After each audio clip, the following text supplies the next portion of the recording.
Hey everybody, Andrew from mobileburn.com here. Now normally I don't like to do unboxing videos, but I was pretty much forced to do this one because Nokia sent me a box that is so... You know what? Just watch the video.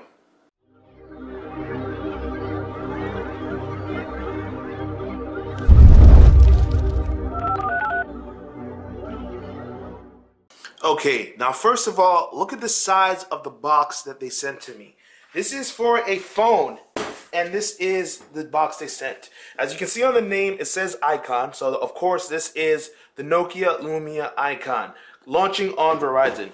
You might have seen it previously as the 929, which is a follow-up to last year's 928. So let me open up this box really quick, and whoa! Right away off the bat. This is why I had to stop what I was doing and turn my camera on. They sent it to me in this protective case that glows as soon as I open it. And you just get this little spiel about what an icon is, what it means, all of that. You see it gives you highlights about the type of stuff that the phone offers. First of all, it's a 5-inch HD display, glare-free. It has a 2.2 gigahertz quad-core processor. It's pretty fast, of course, because it's on Verizon, so it's got that 4G LTE. Fastest in most areas that I've been, at least. That's an unscientific endorsement right there. So let's take a closer look at all the other things that come with it. Here, you see the phone itself. It kind of fell out, and it's very cool because it's very cold up in here in the Northeast. It would normally be right here, so let me put that back so you can just get a sense of it. Pretend it was there all along. Take that out, put that to the side. Next, you have this monster carrying case, a little pouch. And the reason for that is because it came with these monster headphones. They're pretty nice. I'm not much of a headphone guy. I usually use earphones, but my friends at Board at Work, they're really into headphones, and they can tell you about whether or not these are good or not. But aside from that, let me see what else they got in here. Whoa, disassembling it. When I get underneath, I'm able to access my SIM card so I can get that fast LTE network I mentioned, as well as the charging cables. Uses standard micro USB charging. Move that aside. What else do we have back here? And then we have more charging cables. This time it's for my headphones that I mentioned, and a little guide with the headphones as well. Is that it? Yep, that's about it. So now I just have this cool light-up case that I can play around with and do other things with. So now let's take a look at the phone itself. I mentioned that the Lumia Icon has a 2.2 gigahertz processor, and it's quad-core. Yes, it is the Qualcomm Snapdragon 800, so you know this thing is definitely going to pack a punch. It also has 2 gigs of RAM to boot and 32 gigabytes of internal storage. Now, if that all sounds familiar, it's probably because that's also what I said about the Lumia 1520, a bigger phone that I liked from AT&T, but I had trouble with it being a little too big. So naturally, I'm going to be excited by the Icon because it took all the great things about the 1520 and shrunk it into a more manageable package, at least for me. In terms of the overall design, it also might remind you of another phone that we saw last year, and that was the Lumia 928. That's because they're both pretty boxy along the frames, and on the back you'll see there are some similarities in terms of size and height. The Icon is a smidgen taller, but there are definitely some advantages for the Icon. I wasn't pleased with the 928 because of the plastic buttons, the plastic frame. It was glossy. It was hard to get a grip. It always felt like it was digging into your palms. You don't get that problem with the Icon.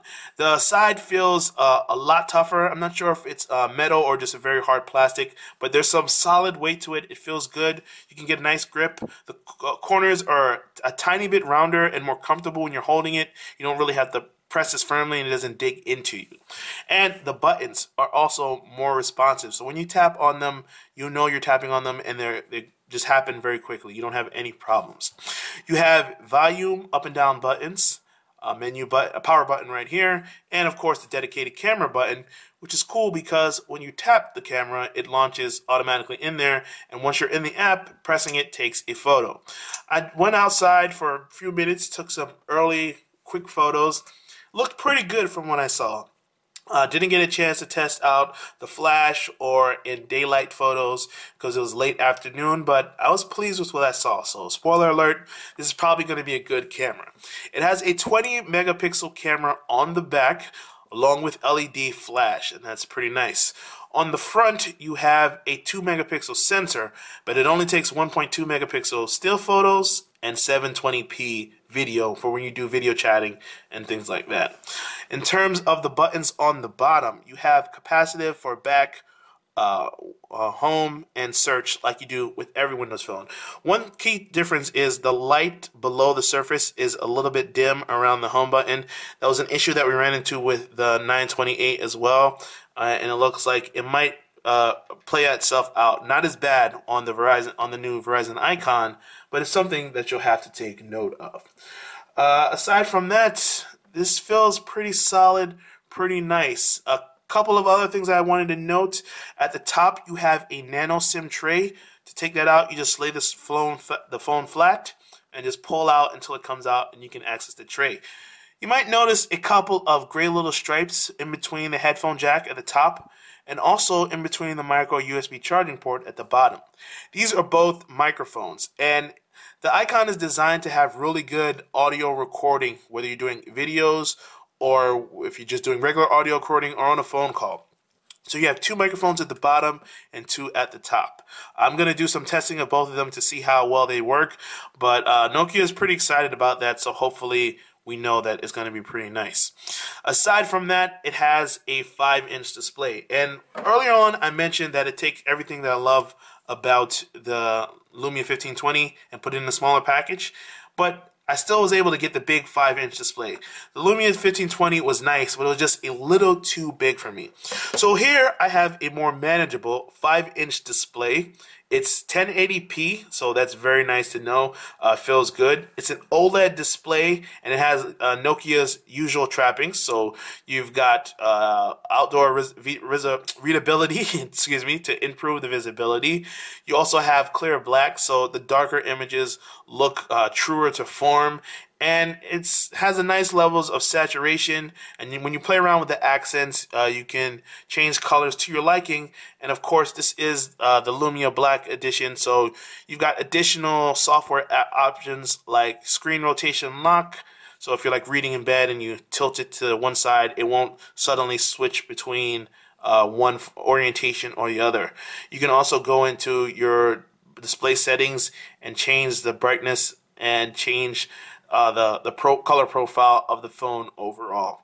So this is just a quick early look at the Nokia Lumia Icon. It's been pretty pleasing. I must say it's been pretty pleasing. So I look forward to doing a full review of this very soon. And there you have it. This is the Nokia Lumia Icon. Keep in mind, this is just an unboxing and first impression.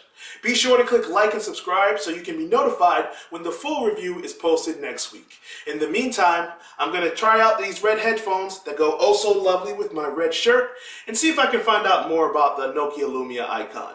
This is Andrew with mobileburn.com. Until next time, thanks for watching.